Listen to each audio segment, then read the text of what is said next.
O nosso maior desafio era manter 3, 5 mil, depois 7 mil trabalhadores, todos conscientes da sua atividade, dos seus perigos e riscos para a atividade, sabendo ler uma PT, né, chegar lá para uma atividade específica e reconhecer que aquilo estava apto ou não para ele executar a função, ou ele falar que não, aqui eu não posso porque meu equipamento não está adequado, aqui eu tenho um risco por causa da energização que não está adequada.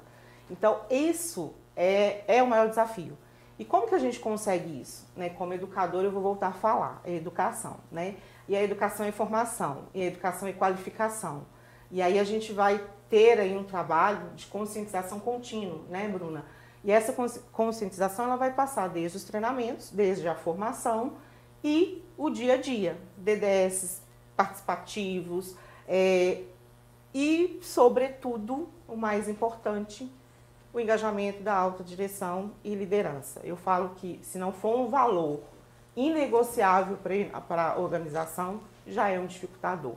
Eu gosto muito de falar que conscientização quando a pessoa entende o porquê dela estar falando, né? Que é muito fácil você treinar uma pessoa, você falar, você tem que fazer isso dessa maneira, a sua instrução de trabalho é essa, isso, isso, isso.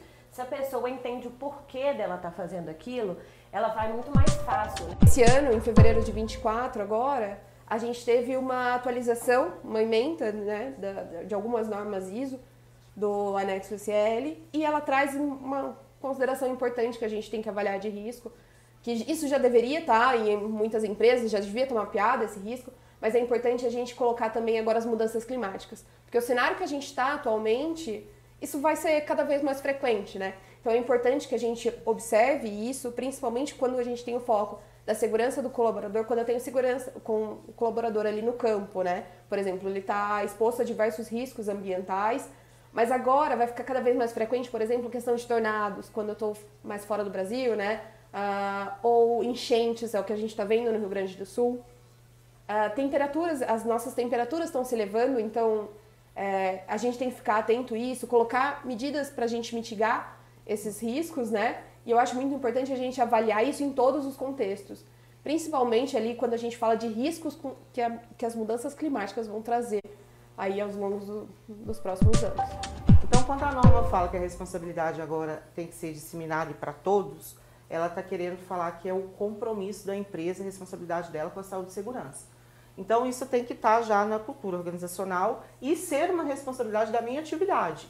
Então, se eu sou um engenheiro, eu tenho lá todas as minhas atividades e atribuições, inclusive responsabilidade técnica, que a gente está vendo em grandes tragédias, grandes ocorrências aí dentro de empresas, que as pessoas são responsabilizadas e civilmente. Tem um livro super bacana que fala sobre liderança, infelizmente ele só tem em inglês, que é o Seven Insights into Safety Leadership, e ele vai trazer algumas coisas disruptivas com relação à segurança, e é muito importante. E ele fala bastante que, por exemplo, a segurança, ela alavanca o desempenho da organização. Então isso é muito importante e a gente ter esse olhar, né? Que a liderança é o que vai guiar e nortear ali os colaboradores e a participação deles, principalmente. Ter um software que vai ajudar de forma global aí na melhoria da empresa. A gente, nas conversas com os clientes, a gente sempre costuma dizer que nunca é custo, é um investimento, né? E esse investimento, ele tem reflexos positivos, né? Assim, de forma geral para a empresa, tanto em resultado quanto em satisfação, né? Porque ainda assim tem que ser considerado, né, o colaborador, o objeto que nós estamos falando hoje, né, que é a saúde e segurança, como principal patrimônio da empresa, né? É muito interessante que a gente vê hoje que as empresas trabalham muito mais com prevenção de risco, né? Igual você vê, você, por acaso, ali, você trabalhava numa empresa que já tinha esse viés, mas eu acredito que ainda hoje muitas empresas são pegas de surpresa. Sim. Eu não estava preparado para esse tipo de acidente ou de incidente ambiental, climático que seja, ou mesmo algum outro. Hoje em dia as empresas trabalham muito mais com prevenção, né? Então a gente faz um levantamento de riscos inicial, então a gente faz essa atividade aqui, né, na Ambipar ESG, vai um consultor a campo, ele vai avaliar tudo que pode, pode cair um prego, pode cair aqui na cabeça de alguém, isso é um acidente. Então, ter esse olhar crítico, né, para qualquer possibilidade de acidente aí, prever, além de custos, obviamente, a própria vida dos colaboradores, que é, sem dúvida, mais importante. A gente percebe que os auditores eles estão cada vez mais olhando para esse item, porque é o forte da 45 mil, consulta e participação dos colaboradores. E algumas empresas ainda não estão muito preparadas, mas ali na própria norma, ali ela vai trazer o que é a consulta e a participação dos colaboradores. Consultar é levar para eles ali parte da tomada de decisão. E eu não estou falando de decisões críticas ou estratégicas para a organização, mas que reflete o risco dele. A gente percebe que ainda existe, infelizmente, muito QSMS, muito focado ali na questão punitiva. E quando a gente tem essa visão punitiva de, por exemplo, punir o meu colaborador quando que sofreu um acidente, ou que me trouxe, por exemplo, que a Márcia falou, porque às vezes você vai parar a operação. Então, aí ele vai ser punido porque ele fez aquilo.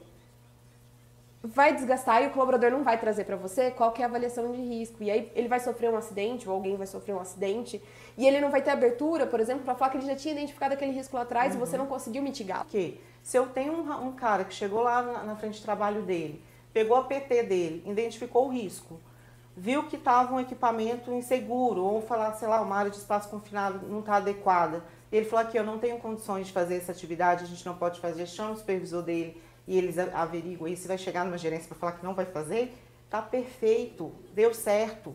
Isso todos os, né, todos os trâmites aí da manutenção da ISO 45 mil funcionou. E aí a gente vai trazer outras coisas depois aí, um estudo, né, claro que é feito sempre, para poder não fazer acontecer de novo. Mas a gente evitou, né, evitou um grande acidente, evitou um grande desastre. E aí tá tudo certo. É para isso que serve a implantação e a manutenção da norma.